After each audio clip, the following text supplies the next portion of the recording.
Hey everybody, Shaving Nobody Else's Auto. Got another cool truck that just came in. Can't wait to show it to you. But like I said in the other videos, if you haven't subscribed yet, be sure to click that subscribe button and click the notification button so you know when these new videos come up and you know when we're live. But anyway, today we're going to check out a super cool 1970 International pickup truck.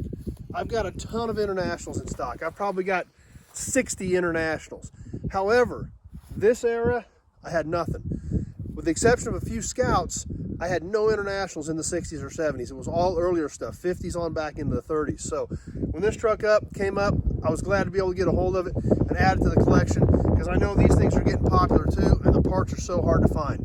This old pickup here, it's a 1970 and it's a pretty straight old truck. Now these old pickups, they were used and they were used hard and we know that. So we know there's going to be dings and dents in them, but the rust in this thing is minimal. And there's a lot of good pieces left on it. Starting right here up at the front with this grill. Now, this front bumper obviously could stop just about a tank, I think. That thing's a monster. However, what it did do is it protected the front of this truck very, very well. The grill looks great. The International badge looks great. It's got a little bit of surface rust, but overall, really, really straight. The lower front panel down here, the park lights, all that was extremely well protected by that massive pipe bumper that somebody custom built for this old International. We'll start working our way around this truck. We see over here it's an 1100 series, so I think that would make this a half ton. And like I said, dings and dents, as all these old trucks have, but not a ton of rust. We've got the cool IH badge still on the side of it. Very unique roof line, basically just squared off. I mean, literally the back of the door is almost a perfect square on these things.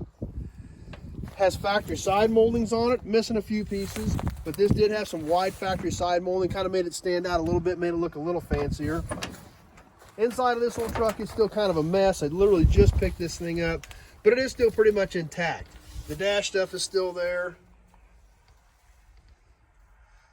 And we can look down here like at the rocker panels on the cabs. This all looks pretty solid. Got just a little bit of rust starting to poke through the cab corner. But there again, it's minimal. This truck's 50 years old. So still in pretty decent shape. It is a long bed. We'll work our way around the back. The bed side's there again, dings and dents, but no major damage on this side at all.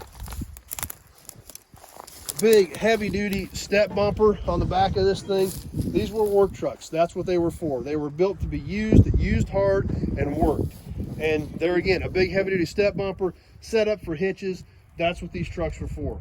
They were made for one reason, and that was to get the job done and do the job right. And what happened to the truck long term wasn't always a concern. So finding one that's intact is still pretty exciting and in this decent of shape. Like I said, same thing on this side of the bed, some dings and dents, has the wide side moldings on it. We'll take a peek inside of this side of the truck where we can see the dash. Still got the original IH horn button on it.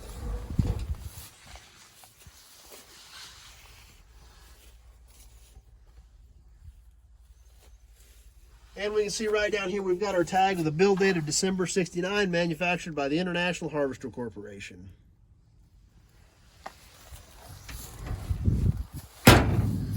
As we come around the front of this truck, now, one thing that isn't stock on this is under the hood. Somebody did put a different engine in it. We're gonna go ahead and take a peek at it anyway while we're here. Somebody put a Ford engine in this truck. It is still pretty much intact, but there again, not correct. Everything on the firewall still is pretty much intact, just like it came, but with a different engine.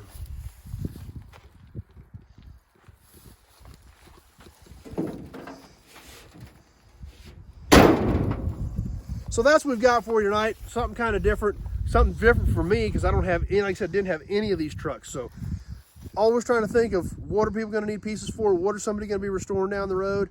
And Internationals for a long time were vehicles that nobody thought anybody was ever going to save. Well, now they're different, which makes them cool. They're still cool old trucks, but they're not the same thing as everybody else. Makes them unique, makes them neat, and makes it fun to have something like this. So anyway, that's what we've got for you tonight. Hope you guys like checking out the old International. And if you're on YouTube, be sure to check out my other videos. We've got 1,500 cars and trucks around here. So we've got a ton of cool stuff. You like cars, you like trucks, you like memorabilia, that's what we do on here. So be sure to check out all the other videos. And like I mentioned earlier, please subscribe and make sure you click the notification button. If you're on Facebook, please share the video with your friends. Invite them to jump over, give the page a like so they can hang out with us. So anyway, if you've got any questions about this International or any of the other 1,500 cars and trucks we've got sitting here, give me a call, 620-786-4428. Having that short, quick conversation about your project or what you're looking for a project, because I need all those details, year, make, model, body style, things like that, to know if I have something here that might be able to help you out. So anyway, give me a shout. We'll have that short conversation, see if I got anything here that can help you out. So that's what we've got for tonight. Hope you like checking out the old binder. Stay tuned, more cool videos coming, lots of more new inventory coming in, and we'll see you soon on the next one.